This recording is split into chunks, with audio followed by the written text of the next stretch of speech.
Welcome back. I'm Erica Fernandez, and I'm joined here this morning by Associate Producer of Young Americans, Steve Lincoln. Steve, thank you so much for being here this morning. Thank you so much for having me. Absolutely. So for those who don't know, can you tell me what is Young Americans? The Young Americans is a nonprofit music education organization. We were actually founded back in 1962 in Michigan, actually, by a man of the name of Milton C. Anderson.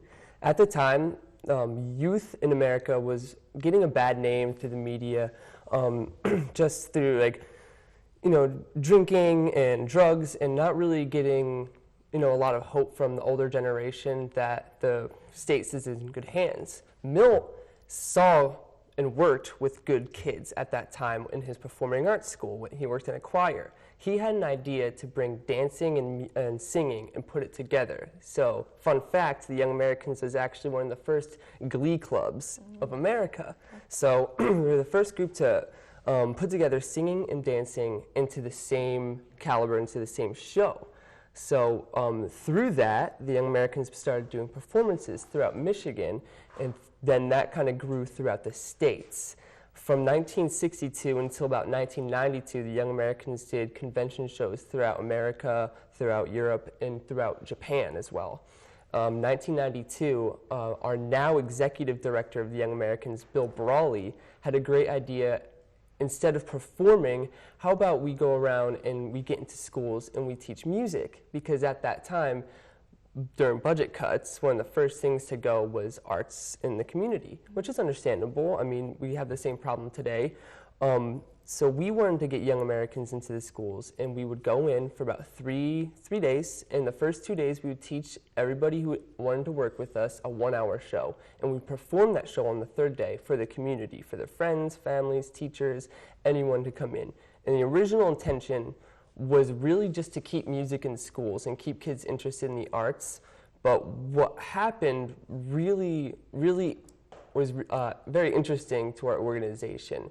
We not only did we do keep the interest in schools for the arts, but we actually taught self-confidence and encouraged the kids to become better people.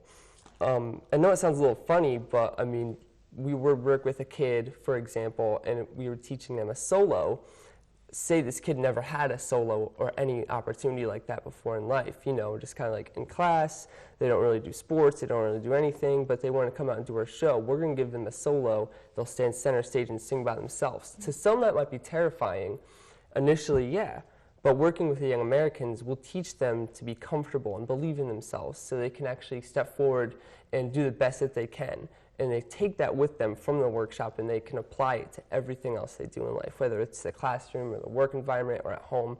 It's really universal, the tools we learn and teach each other. Absolutely. So tell me, what does this mean for the students of Alpena? I know that there's going to be a camp here later this summer, so tell us a little bit about that camp. Yeah, so from July 28th to August 1st, the Young Americans will be at Alpena High School doing a 5-day-long summer camp. It's a little different than our normal workshops. As opposed to 3 days, it's 5 days. The first 4 days are 9 to 5, and on the last day, the kids are just going to come in, they'll run the show they learned on the first 4 days and perform it on the 5th day. So what's great about our summer camps is it's more time to work with the Young Americans, and it's more time to build bonds and those connections with the cast of the Young Americans that are here in Alpena. And our cast is very special. We have a lot of kids from all over, not only America, but the world as well.